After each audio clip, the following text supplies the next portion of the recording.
Hello friends, Bishnoi nursing academy के YouTube page पर आपका मोस्ट वेलकम है। आज अपन एक एंटी हाइपरटेंसिव ड्रग्स का ही एक क्लासिफिकेशन पढ़ेंगे जिसका नाम है सिम्पैथोलाइटिक ड्रग्स।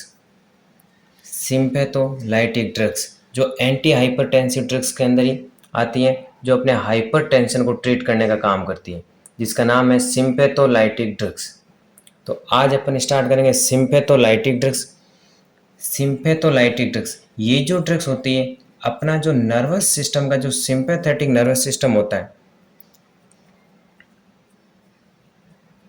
सिंपैथेटिक नर्वस सिस्टम जो अपनी ब्रेन का सिंपैथेटिक नर्वस सिस्टम होता है, उस सिंपैथेटिक नर्वस सिस्टम की एक्टिविटी को कम करती है। तो ये एंटी हाइपरटेंसिव ड्रग्स में आती है। और एंटी हाइपरटेंसिव ड्रग्स में भी ये क्या काम करती है कि अपनी जो सिंपैथेटिक नर्वस सिस्टम है, उस सिंपैथेटिक नर्वस सिस्टम की एक्टिविटी को कम करती है। अब सिंपैथेटिक नर्वस सिस्टम जो होता है, ये अपनी बॉडी के अंदर जब भी इमरजेंसी कंडीशन आती है या स्ट्रेसफुल कंडीशन आती है, तब ये बॉडी के अंदर एक्टिवेट होता है।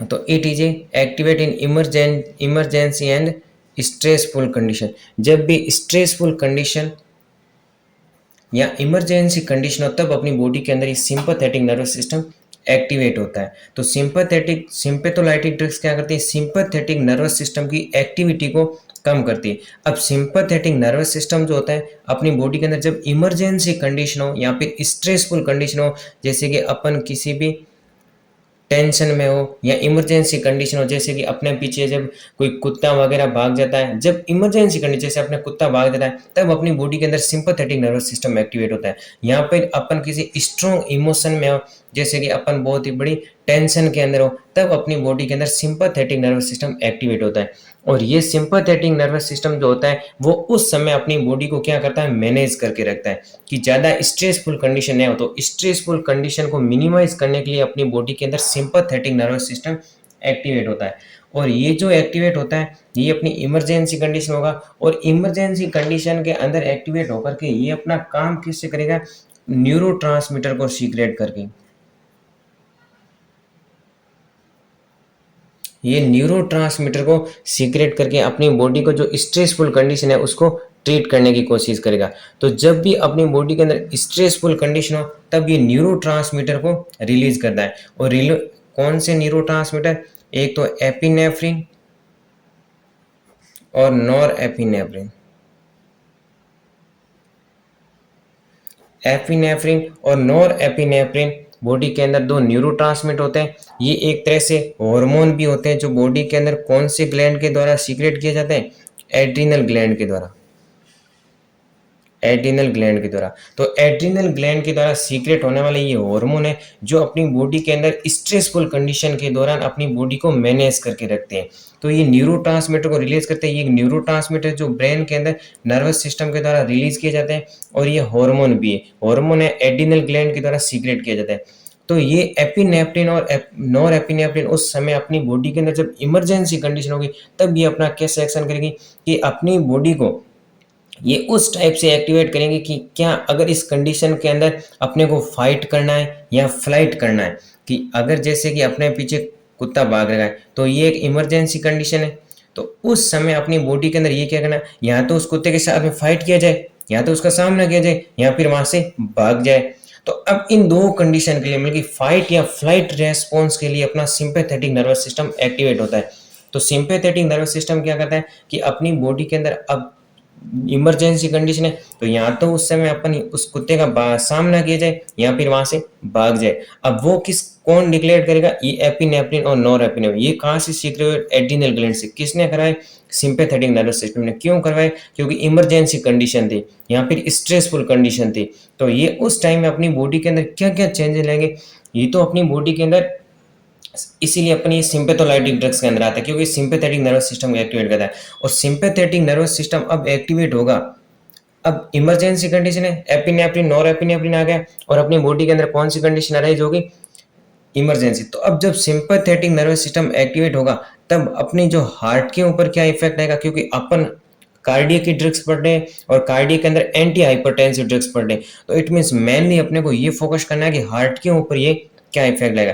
तो उस समय अपने ये हार्ट रेट को बढ़ा देगा। जब हार्ट रेट को बढ़ाएगा और अपनी मायोकार्डियल कॉन्ट्रैक्टिलिटी पावर को ये इंक्रीज कर देगा। Myocardial contractility power,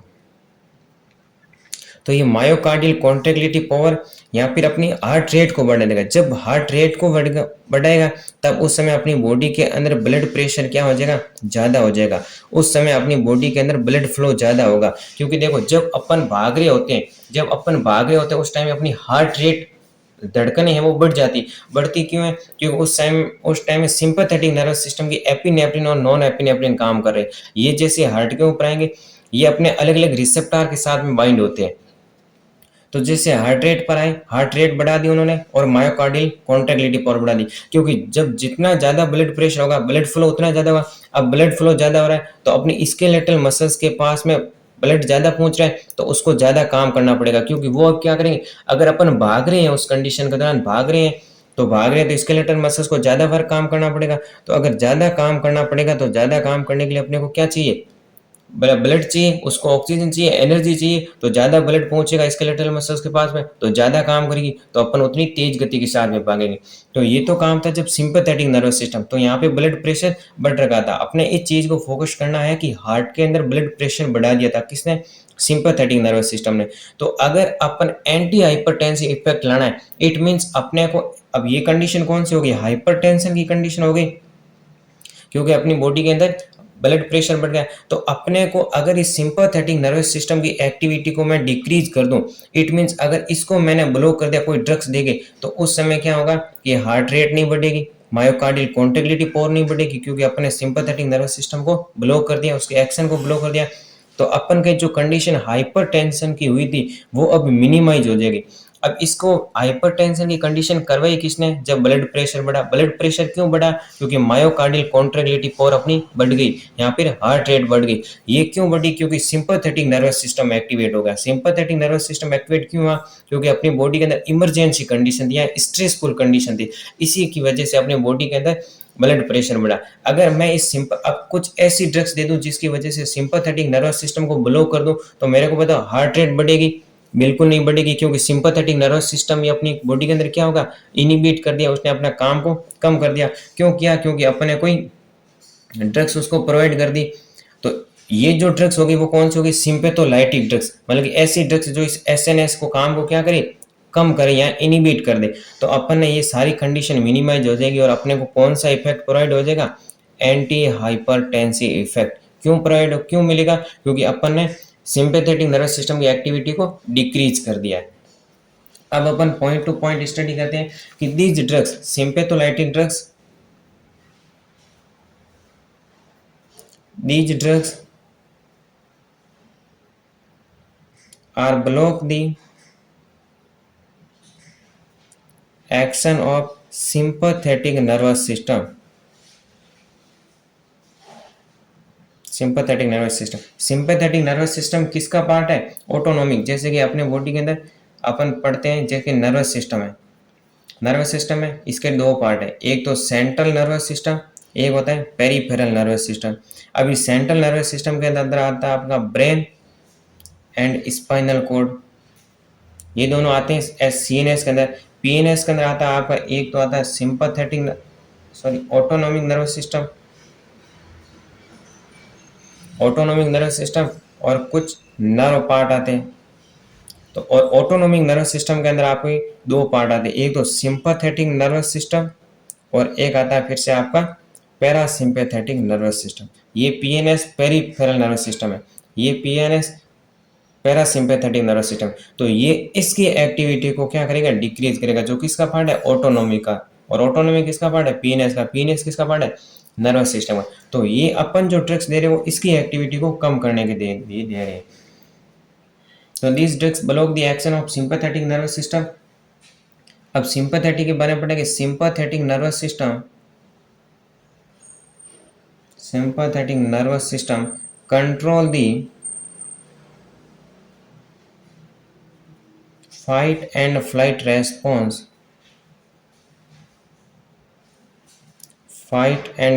response, in emergency या stressful condition,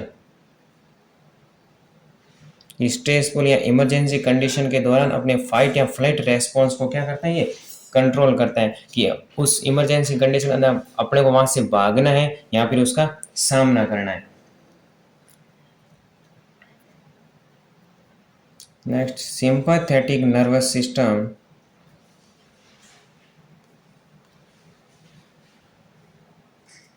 sympathetic nervous system are perform the nervous are perform the action of, ये अपना एक्शन किसके थ्रू काम करता है, by the neurotransmitter,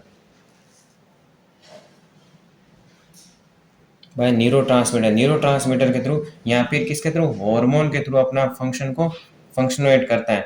neurotransmitter and hormone, hormone कौन से दो हार्मोन होते हैं, एपिनेफ्रिन एंड नॉर एपिनेफ्रिन। तो एपिनेफ्रिन एंड नॉर एपिनेफ्रिन के द्वारा अपने फंक्शन को करते हैं कौन, सिंपैथेटिक नर्वस सिस्टम। कब, जब इमरजेंसी कंडीशन होती है तब, या फिर स्ट्रेसफुल कंडीशन होती है तब ये करते हैं। और ये दोनों कहाँ से सीक्रेट होता है, which is secret from the, which is secret from the adrenal gland, और ये एड्रिनल ग्लैंड के द्वारा सीक्रेट किए जाते हैं। और सीक्रेट किए जाते हैं एपिनेफ्रिन और नॉन एपिने नॉर एपिनेफ्रिन, नॉर है, NOR है, तो ये वहाँ से सीक्रेट किया जाता है। और अब बात करें, जब अपना सिंपैथेटिक नर्वस सिस्टम एक्टिवेट हो जाएगा,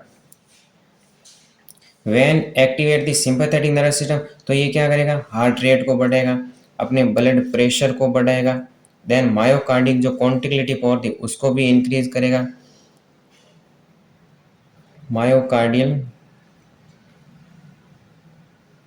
कॉन्ट्रैक्टिलिटी पावर को इंक्रीज, मतलब कि ऑलमोस्ट मैं बात करूं तो ये अपने बॉडी के अंदर हाइपर टेंशन की कंडीशन को अराइज करवा रहा है, हाइपर टेंशन को अराइज करा रहा है ऑलमोस्ट, जब सिंपैथेटिक। तो जब भी, अब डायरेक्टली मैं बोलूं तो सिंपैथेटिक नर्वस सिस्टम जब एक्टिवेट हुआ, हाइपर टेंशन की कंडीशन होगी। कैसे होगी, क्योंकि वो एपिनेफ्रिन वगैरह ये सारी स्टोरी है, क्यों होगा, तो ये एपिनेफ्रिन इनके थ्रू होगा। तो जब भी सिंपैथेटिक नर्वस सिस्टम एक्टिवेट होगा, बॉडी के अंदर हाइपर टेंशन की कंडीशन होगी।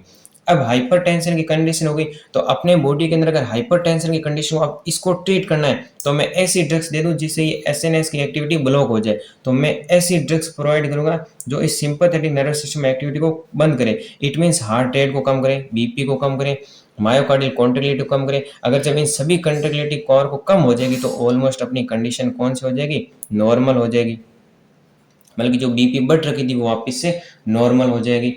तो सिंपैथेटिक नर्वस सिस्टम क्या करेगा, अब इस ये ड्रग्स कौन सी, अब ये ड्रग्स कौन सी प्रोडिग्राम इनको लियो, सिंपैथेटिक नर्वस सिस्टम एक्टिविटी को इनिबिट करने के लिए मैं जो ड्रग्स दे रहा हूँ वो उस ड्रग्स का नाम है सिंपैथोलाइटिक ड्रग्स।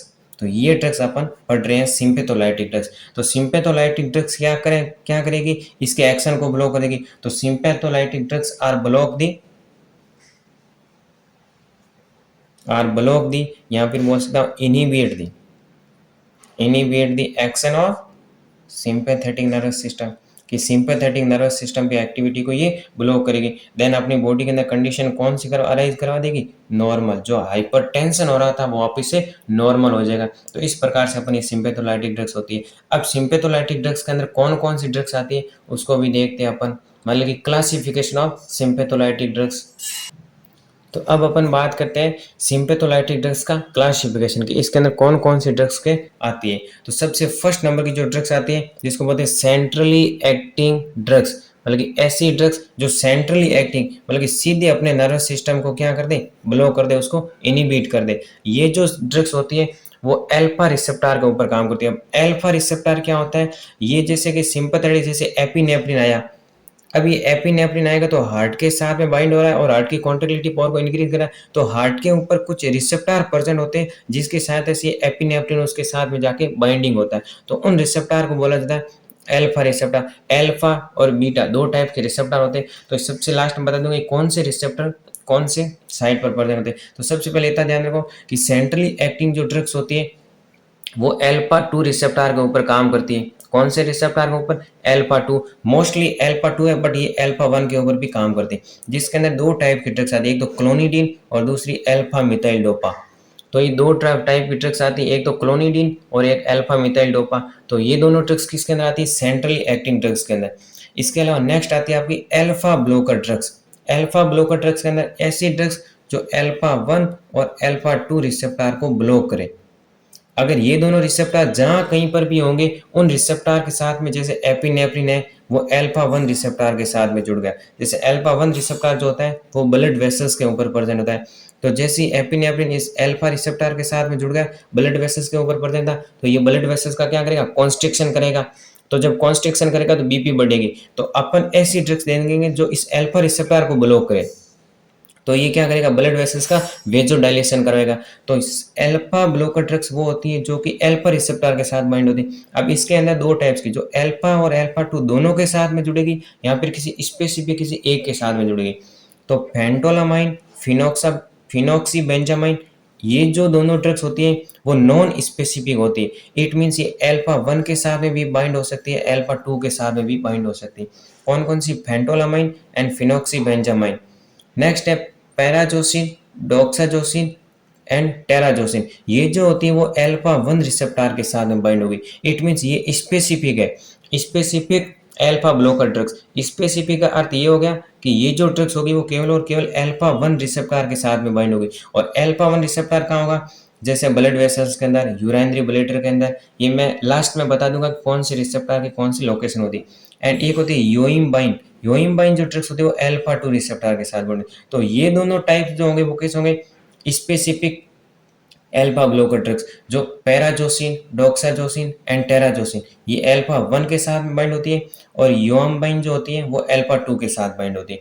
अब अपन इसका क्लासिफिकेशन, एक तो था सेंट्रली एक्टिंग ड्रग्स, दूसरा था alpha blocker drugs, third number का जो है वो beta blocker drugs. Beta blocker drugs, beta blocker के अंदर 3 टाइप्स के रिसेप्टर आते हैं, beta 1, beta 2 and beta 3। 3 type के रिसेप्टर प्रेजेंट होते हैं। तो अगर मैं बात करूं प्रोप्रेनॉल, नेडोलोल, टीमोडोल, ये जो होती है वो बीटा 1 और बीटा 2 रिसेप्टर के साथ बाइंड होती है। इट मीन्स ये नॉन स्पेसिफिक है। नॉन स्पेसिफिक अर्थ होता है ये जहाँ कहीं पर भी बीटा 1 या बीटा 2 रिसेप्टर मिल गया, उन दोनों में से किसी के साथ बाइंडिंग हुई, तो ये होती है बीटा 1 या बीटा 2 के साथ बाइंड। तो प्रोप्रेनॉल, नेडोडोल एंड टीमोडोल, ये होती है नॉन स्पेसिफिक। नेक्स्ट आती है मेटाप्रोलोल, atenolol and bisoprolol and nebivolol, ये होती है ओनली बीटा 1 रिसेप्टर के साथ में बाइंड होती है। तो ये स्पेसिफिक बीटा ब्लॉकर ड्रग्स है। तो ये थी अपनी बीटा ब्लॉकर ड्रग्स, जिसके अंदर कौन सी थी? नॉन स्पेसिफिक के अंदर थी प्रोप्रेनॉल, नेडोडोल, नेडोलोल एंड टीमोडोल। और metoprolol, atenolol, bisoprolol and nebivolol, ये थी अपनी स्पेसिफिक बीटा रिसेप्टर। एक इसके अंदर कार्बिलोल और आती है, कार्बिलोल, तो ये आती है। तो ये थी अपनी बीटा ब्लॉकर ड्रग्स। अब बीटा ब्लॉकर ड्रग्स क्या करती है? जैसे एपिनेफ्रिन आया, जब सिंपैथेटिक नर्वस सिस्टम एक्टिवेट हुआ तो एपिनेफ्रिन आएगा। अब एपिनेफ्रिन आएगा सीधा कहाँ पे जुड़ेगा? जहाँ बीटा ब्लॉकर के, जहाँ बीटा 1 रिसेप्टर थे। और बीटा 1 रिसेप्टर जो होते हैं वो हार्ट के ऊपर प्रेजेंट होते हैं। तो जैसे हार्ट के ऊपर आया तो इसने अपना एक्शन प्रोड्यूस कर लिया, जैसे मायोकार्डियल कॉन्ट्रैक्टिलिटी को इंक्रीज कर लिया जब सिंपैथेटिक नर्वस सिस्टम एक्टिवेट हुआ। लेकिन जब अपन ने beta blocker drugs they the, it means जो बीटा रिसेप्टर थे उसको ब्लॉक कर दिया। उसको जब ब्लॉक कर दिया तो एपिनेफ्रिन इसके साथ में आगे बाइंड नहीं होगा। जब बाइंड नहीं होगा तो हार्ट रेट इंक्रीज नहीं होगी, देन ये सारी कंडीशन क्या हो जाएगी? मिनिमाइज हो जाएगी। अब अपन पढ़ते हैं कौन से रिसेप्टर की कौन सी लोकेशन होती है। सबसे फर्स्ट अल्फा 1 रिसेप्टर जो प्रेजेंट होता है ब्लड वेसल्स के अंदर, यूरिनरी ब्लैडर के अंदर या प्रोस्टेट के अंदर। इन तीनों के अंदर प्रेजेंट और भी जगह होता है, लेकिन मोस्टली अपन ड्रग्स देख रहे हैं कि कौन सी ड्रग्स इसमें, इस ड्रग्स के अकॉर्डिंग अपने इनके पास होता है। तो अल्फा 1 रिसेप्टर ब्लड वेसल्स के ऊपर, यूरिनरी ब्लैडर एंड प्रोस्टेट। सबसे पहले ब्लड वेसल्स का क्या करेगा ये? अब अगर अपन ये ड्रग्स नहीं दी तो एपिनेफ्रिन आया, ब्लड वेसल्स के रिसेप्टर अल्फा 1 के साथ बाइंड हुआ, ब्लड वेसल कॉन्स्ट्रिक्शन करा दिया, ब्लड प्रेशर क्या होगा? बढ़ा दिया। लेकिन अपन ने drugs they the alpha blocker drugs, कौन सी थी? अल्फा ब्लॉकर ड्रग्स फेंटोलामाइन, फिनॉक्सीबेंजामिन, ये ड्रग्स दे दी जो कि इसके अल्फा 1 के साथ में ये जुड़ती है, पैराजोसिन, डॉक्साजोसिन एंड टेराजोसिन। तो अल्फा 1 के साथ में जुड़ गई। अल्फा 1 कहाँ प्रेजेंट था? ब्लड वेसल्स के ऊपर। तो ब्लड वेसल्स का अब क्या नहीं हुआ? कॉन्स्ट्रिक्शन नहीं होगा, तो क्या हो जाएगा? वेजोडाइलेशन। वेजोडाइलेशन हो जाएगा तो अपनी बीपी क्या हो जाएगी? कम हो जाएगी। इसके अलावा यूरिनरी ब्लैडर के ऊपर भी प्रेजेंट होता है कि जब अपने सिंपैथेटिक नर्वस सिस्टम एक्टिवेट होता है तो यूरिनरी ब्लैडर क्या होता है? उस दौरान अपनी बॉडी के अंदर क्या करेगा, ये अपनी एक्टिविटी को बढ़ाएगा। जब सिम्पैथेटिक की एक्टिविटी बढ़ेगी तो यूरिनरी ब्लैडर के ऊपर प्रेजेंट जो अल्फा रिसेप्टर है उनके साथ में जाकर के एपिनेफ्रिन बाउंड होगा और अपनी बॉडी के अंदर क्या करेगा, अब उस समय यूरिन का आउटपुट क्या होगा, कम होगा, क्योंकि जब सिंपैथेटिक नर्वस सिस्टम एक्टिवेट होता है तो अपनी जो यूरिनरी आउटपुट है वो कम देखने को मिलता है। इसके अलावा बात करें अल्फा 2 रिसेप्टर की, जिसके अंदर प्रेजेंट है pre synaptic nerve terminal. Alpha 2 receptor present है प्री सिनेप्टिक नर्व टर्मिनल। दो न्यूरॉन है, उनका जो प्री सिनेप्टिक पार्ट है उसके सबसे लास्ट एंडिंग पॉइंट पर प्रेजेंट होता है अल्फा 2 रिसेप्टर। देन ये भी प्रेजेंट होता है ब्लड वेसल्स के ऊपर, हार्ट के ऊपर और पैनक्रियाटिक बीटा सेल के ऊपर। बीटा 1 रिसेप्टर प्रेजेंट होता है हार्ट एंड किडनी के ऊपर और बीटा 2 रिसेप्टर प्रेजेंट होता है ब्रोंकाई के ऊपर, लंग्स के ऊपर, यूट्रस, लिवर एंड मसल्स के ऊपर प्रेजेंट होता है। कौन, जब बीटा 2 रिसेप्टर। तो अपन ने अगर बीटा ब्लॉकर ड्रग्स दे दी तो जो ये ब्रोंकाई के ऊपर प्रेजेंट जो बीटा रिसेप्टर थे वो ब्लॉक हो गए। ब्लॉक होने के देन अपने पास में जो एक्टिविटी जो सिंपैथेटिक की जो बढ़ रखी थी वो वापस से डिक्रीज हो जाएगी। और बीटा 3 रिसेप्टर प्रेजेंट होता है adipose tissue and urinary bladder के पास में। तो ये सारी कंडीशन अपने सिंपैथेटिक नर्वस सिस्टम के रिसेप्टर के साथ में जाकर के जो ड्रग्स बाइंड हो रही है देन इनिबिट कर रही है सिंपैथेटिक नर्वस सिस्टम की एक्टिविटी को। तो इसके अंदर ये प्रकार की ड्रग्स थी, centrally acting drugs, clonidine, alpha methyl dopa, phentolamine, phenoxamine, prazosin, doxazosin, terazosin and यूएमबेली, propranolol, nadolol, timolol and metoprolol. ये भाई जो ड्रग्स अल्फा 1 के साथ में जुड़ी थी वो अल्फा 1 रिसेप्टर को ब्लॉक करेगी और जो बीटा 2 के साथ में जुड़ी थी वो बीटा 2 के साथ में उसके ब्लॉक करेगी। तो ये था अपना इसका क्लासिफिकेशन। अब देखते हैं इस ड्रग्स का मोड ऑफ एक्शन कि किस प्रकार से ये ड्रग्स का एक्शन करती है। अब अपन बात करें इस ड्रग्स का मोड ऑफ एक्शन की, जैसे कि क्लोनिडीन जो कौन सी है, सेंट्रली एक्टिंग ड्रग्स है। तो सेंट्रली एक्टिंग ड्रग्स का मोड ऑफ एक्शन क्या होगा कि किस प्रकार से ड्रग्स के साथ में बाइंड होकर के अपनी बॉडी के अंदर सिंपैथेटिक नर्वस सिस्टम की एक्टिविटी को कम करेगी। तो क्लोनिडीन ड्रग्स है, ये सेंट्रली एक्टिंग ड्रग्स है, सेंट्रली एक्टिंग ड्रग्स है। इसके साथ में एक और ड्रग्स है अल्फा मिथाइल डोपा। तो ये दोनों ड्रग्स सेंट्रली, ये सबसे पहले कौन से रिसेप्टर के साथ में, अल्फा 2 रिसेप्टर के साथ में जाकर के बाइंड होगी। तो अल्फा 2 रिसेप्टर के साथ में बाइंड होगी तो जब एपिनेफ्रिन उसके साथ में बाइंड होगा उससे पहले क्लोनिडीन अपना एक्शन प्रोड्यूस करेगी, उस रिसेप्टर के साथ में जाकर के बाइंड हो जाएगी। देन जो हार्ट वगैरह की इनकी जो एक्टिविटी थी उन सभी को क्या करेगा, ये डिक्रीज करेगा। तो अल्फा 2 रिसेप्टर की एक्टिविटी ब्लॉक हो जाएगी इस ड्रग्स के जुड़ने के साथ में। देन आगे क्या होगा कि सेंट्रल सिंपैथेटिक आउटफ्लो डिक्रीज हो जाएगा। इट मींस जो मोटा नर्व है, जो मोटा नर्व है जिसके थ्रू अपनी, जैसे एक सेंसरी नर्व है एक मोटा नर्व है। सेंसरी नर्व वो है जो कि वहाँ से ऑर्गन से अपना जो सेंसेशन है वो ब्रेन के पास में लेके जाती है और वहाँ से अगर जो अपना वापस रिप्लाई है, जो रिएक्शन है वो मोटा नर्व के थ्रू आता है। तो ये मोटा नर्व का आउटफ्लो कम करेगी। इट मीन्स जहाँ मोटा नर्व के थ्रू जो मैसेज वापस आ रहा था ब्रेन से ऑर्गन के पास, उनका आउटफ्लो डिक्रीज करेगी। कैसे डिक्रीज करेगी कि न्यूरोट्रांसमीटर को डिक्रीज करके, तो न्यूरोट्रांसमीटर का आउटफ्लो डिक्रीज हो जाएगा जिसकी वजह से अपना जो एक्शन है मोटा नर्व के द्वारा वो कम हो जाएगा। देन ये क्या करेगी, हार्ट रेट कम कर देगी और बीपी कम हो जाएगी, क्योंकि जहाँ पर अल्फा 2 रिसेप्टर प्रेजेंट है उनके साथ जाकर के बाइंड हो जाएगी तो हार्ट रेट और बीपी को ये कम कर देगी। ये था सेंट्रल एक्टिंग का। अब अपन देखते हैं बीटा ब्लॉकर ड्रग्स का। तो बीटा ब्लॉकर ड्रग्स जैसे अपन ने एडमिनिस्ट की, जिस रूट के थ्रू ली उस रूट के साथ लेने के बाद वो क्या करेगी, बीटा रिसेप्टर के साथ बाइंड होगी। बीटा के अंदर beta 1, beta 2 and beta 3 receptor के साथ जाकर के बाइंड होगी। तो ये सबसे पहले क्या करेगी, बीटा रिसेप्टर के साथ में जाकर के बाइंड होगी। अब बीटा 1, अब जैसे अपन बात करते हैं बीटा 1 रिसेप्टर की, तो बीटा 1 रिसेप्टर प्रेजेंट होता है हार्ट एंड किडनी के ऊपर। तो सबसे पहले ये ड्रग्स किसके ऊपर जाएगी, हार्ट के ऊपर। तो हार्ट के ऊपर जाकर के बीटा 1 रिसेप्टर के साथ बाइंड हो जाएगी और उन रिसेप्टर का जो एक्शन है वो ब्लॉक कर देगी। मतलब कि जब सिंपैथेटिक नर्वस सिस्टम एक्टिवेट हुआ था तब बीटा 1 रिसेप्टर के साथ में जब एपिनेफ्रिन जुड़ रहा था तब उस हार्ट रेट को बढ़ा रहा था।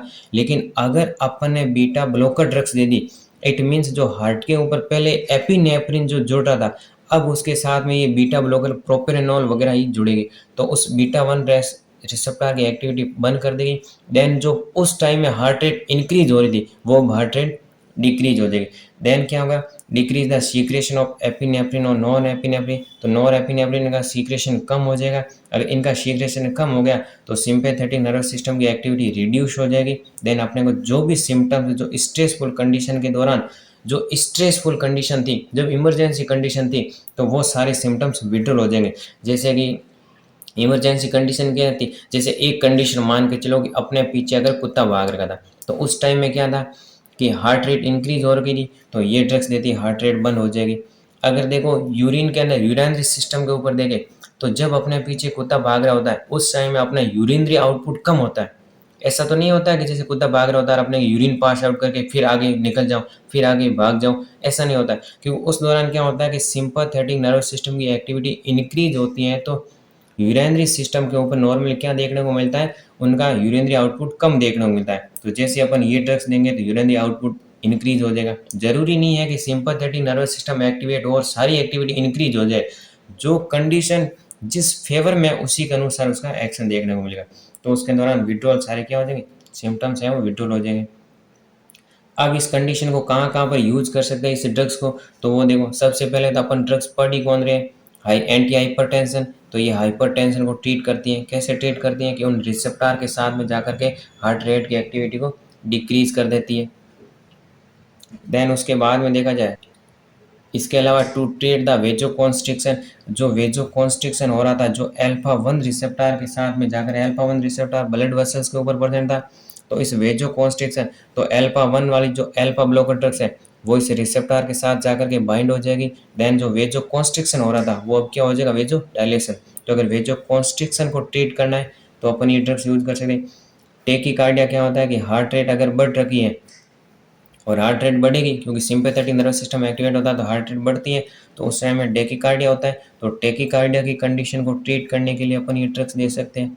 यूरिनरी रिटेंशन हो रखा है, क्योंकि देखो जब भी इमरजेंसी कंडीशन होती है उस टाइम में यूरिनरी आउटपुट अपने को, यूरिनेशन मतलब यूरिन के आउटपुट कम देखने को मिलता है, तो उस दौरान यूरिनरी रिटेंशन होता है, बॉडी के अंदर यूरिन पड़ा रहता है। देखो जब भी इमरजेंसी कंडीशन के दौरान बात कर रहा हूँ, क्योंकि इमरजेंसी तो कंडीशन के दौरान यूरिनरी अंदर पड़ा रहता है, यूरिन बाहर नहीं निकल पाता है, तो उस टाइम कहते हैं यूरिनरी रिटेंशन।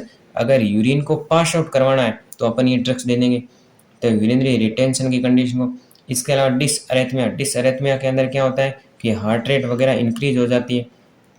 डिसअरेथमिया एक हार्ट की इलेक्ट्रिकल एक्टिविटी होती है, उसके अंदर अगर इंक्रीज हो जाए या इरेगुलर हो जाए, जिसकी वजह से कंडक्शन पाथवे जो होता है वो एबनॉर्मल हो सकता है, उसकी वजह से डिसअरेथमिया होता है। उस दौरान हार्ट रेट इंक्रीज होती है। ये एमएसएन की डिजीज़ है, टोटली आप फाउंड आउट करेंगे उसके अंदर विस्तार से पढ़ोगे। तो डिसअरेथमिया के अंदर अभी तो इतना समझो कि हार्ट रेट बढ़ जाती है और उस दौरान अपन ये ड्रग्स देते हैं। इसके अलावा ग्लूकोमा, ग्लूकोमा के अंदर क्या होता है, जो इंट्रा ओकुलर प्रेशर है, जो ये आई रिलेटेड डिसऑर्डर है, इस दौरान क्या होता है कि आई के अंदर फ्लूइड प्रेजेंट होते हैं, एक्वस ह्यूमर और विट्रस ह्यूमर, जिसके कारण फ्लूइड प्रेजेंट है, तो ऑब्वियसली बात है कि प्रेशर जनरेट होगा। तो वहाँ पे जो आई के अंदर जो प्रेशर जनरेट होता है उसको बोलते हैं इंट्रा ओकुलर प्रेशर, जिसकी जो मैक्सिमा देखा जाए तो एम रेंज देखी जाए 60 to 21 mm of H G, 16 से 21 mm ऑफ एच का इसका क्या होता है, प्रेशर होता है। अगर ये प्रेशर नॉर्मल से ज़्यादा हो जाए उस कंडीशन को कहते हैं ग्लूकोमा। जब 21 mm ऑफ एच से अगर इंट्राओकुलर प्रेशर ज़्यादा हो जाए तो उस कंडीशन को कहते हैं ग्लूकोमा। तो ग्लूकोमा को ट्रीटमेंट करने के लिए अपन ये ड्रग्स दे सकते हैं ताकि प्रेशर है वो डिक्रीज हो जाए। एंजाइटी, स्ट्रेसफुल कंडीशन, ये तो है ही, क्योंकि जब इमरजेंसी कंडीशन हो या स्ट्रेसफुल कंडीशन हो तब अपन ये ड्रग्स यूज कर सकते हैं। बिनाइन प्रोस्टेट हाइपरट्रोफी, अगर यूरिनरी रिटेंशन हो रखा है तो अपनी जो प्रोस्टेट ग्लैंड है, तो प्रोस्टेट ग्लैंड है वो एबनॉर्मल हो जाएगी, तो उस दौरान बिनाइन प्रोस्टेट, तो वो अपनी शेप या उसके अंदर क्या हो जाती है, बढ़ जाती है। जब उसकी साइज इंक्रीज हो जाती है तो उसको कहते हैं prostate hypertrophy. Benign prostate hypertrophy को ट्रीटमेंट करने के लिए, क्यों हो रही है कंडीशन, क्योंकि यूरिनरी रिटेंशन हो रहा है, कंडीशन स्ट्रेसफुल की है, तो इसलिए अपन यूज कर सकते हैं। डायबिटिक न्यूरोपैथी, डायबिटिक का तो होता है डायबिटीज मेलाइटस के कारण अगर नेफ्रॉन डैमेज हो रहे हैं, डायबिटीज मेलाइटस के अंदर क्या होता है, ग्लूकोज का लेवल इंक्रीज हो जाता है ब्लड के अंदर, क्योंकि इंसुलिन होता है वो सीक्रेट कम कर जाता है, इंसुलिन का सीक्रेशन कम हो जाता है। तो इंसुलिन का सीक्रेशन कम होने की वजह से ग्लूकोज का लेवल बढ़ जाता है, किसके अंदर, ब्लड के अंदर। ब्लड के अंदर ग्लूकोज़ का लेवल बढ़ रहा है और अगर वो बढ़ा हुआ ब्लड जिसके अंदर ग्लूकोज़ का लेवल बढ़ा हुआ है, वो अगर किडनी के पास जाएगा तो किडनी का किसका काम करती है? फ़िल्ट्रेशन का। तो फ़िल्ट्रेशन के अंदर दिक्कत आएगी जिसकी वजह से न्यूरॉन है नेफ्रॉन जो है वो डैमेज हो सकते हैं। डायबिटिक नेफ्रोपैथी है, न्यूरोपैथी नहीं नेफ्रोपैथी। डायबिटिक नेफ्रोपैथी तो किडनी डैमेज हो सकती है क्योंकि ग्लूकोज़ का लेवल बढ़ रखा हो।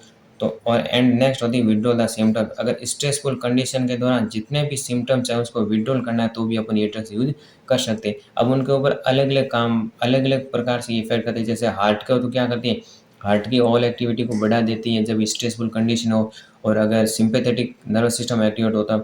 और इसके अलावा जब यूरिनरी सिस्टम हो तो उसके दौरान क्या करती है, सारे सिस्टम की एक्टिविटी को कम कर देती है। यूरिनरी आउटपुट को कम कर देती है जिसकी वजह से यूरिनरी रिटेंशन हो। तो इन सारी कंडीशन के लिए अपन ये ड्रग्स यूज कर सकते हैं। अब अपन पढ़ते हैं इस ड्रग्स का एडवर्स इफेक्ट।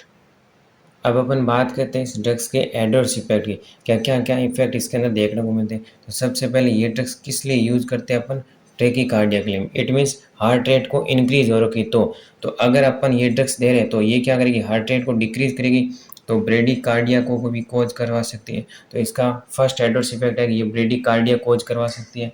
इसके अलावा ये हाइपोटेंशन का भी इसके अंदर एडवर्स इफेक्ट देखने को मिलता है।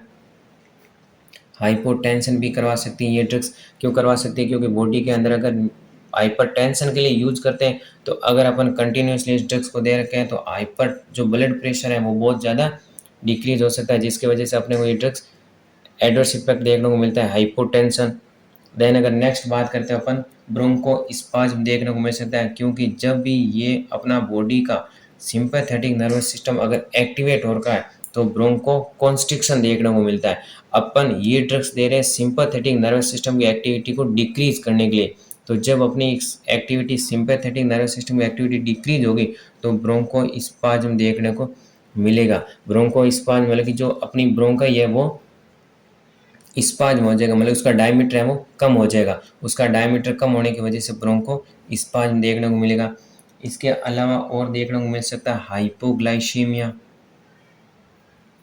हाइपोग्लाइसीमिया जब सिंपैथेटिक नर्वस सिस्टम की एक्टिविटी डिक्रीज होगी तब हाइपोग्लाइसीमिया इट मीन्स ग्लूकोज का लेवल है वो ब्लड के अंदर कम हो जाएगा। उस कंडीशन को कहते हैं हाइपोग्लाइसीमिया देखने को मिलेगा। इसके अलावा loss of libido. Loss of libido it means जो अपनी सेक्सुअल एक्टिविटी है वो डिक्रीज हो जाएगी। लॉस ऑफ लिबिडो क्योंकि जब सिंपैथेटिक नर्वस सिस्टम एक्टिवेट होता है तब तो उसकी एक्टिविटी सेक्सुअल एक्टिविटी इंक्रीज रहती है। लेकिन जब अगर सिंपैथेटिक नर्वस सिस्टम डिक्रीज हो गया क्योंकि अपन ड्रग्स दे रहे हैं सिंपैथोलाइटिक ड्रग्स तो इसके अंदर लॉस ऑफ लिबिडो देखने को मिलता है। इसके अलावा फैटिगनेस वगैरह देखने को मिलता है। क्योंकि फैटिगनेस क्यों होगा, क्योंकि जब फैटिगनेस जब होता है जब स्केलेटल मसल्स, क्योंकि इमरजेंसी कंडीशन है।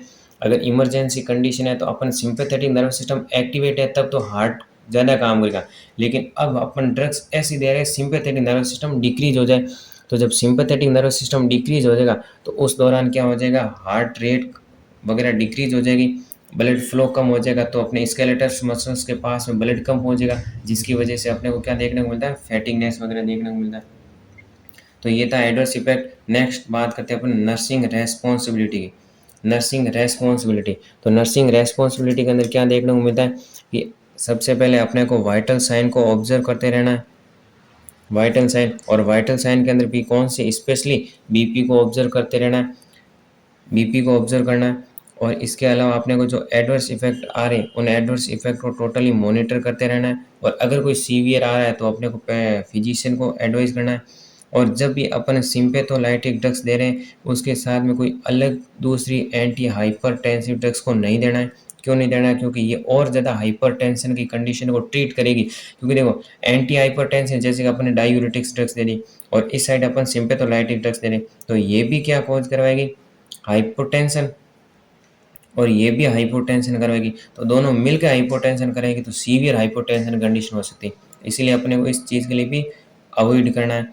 इसके अलावा पेशेंट को रेगुलरली बोलना है कि आपको जिस प्रिस्क्राइब मैनर के अंदर डॉक्टर ने बोला है उसी मैनर के अंदर आपको ड्रग्स लेनी है। पेशेंट को साइकोलॉजिकल सपोर्ट देना है। इसके अलावा पेशेंट को ऑर्थोस्टैटिक हाइपोटेंशन के बारे में उसको बताना है कि अगर पेशेंट सुपाइन पोजीशन में हो तो तुरंत उसको सिटिंग पोजीशन में नहीं आना, तुरंत इसको स्टैंडिंग पोजीशन में नहीं आना, क्योंकि उस टाइम में क्या होता है कि अपनी जो बीपी है वो फॉल डाउन देखने को मिलती है। तो ये पेशेंट को एजुकेट करना है।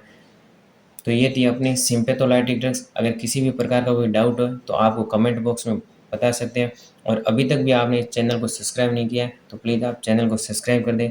And thank you for watching this video.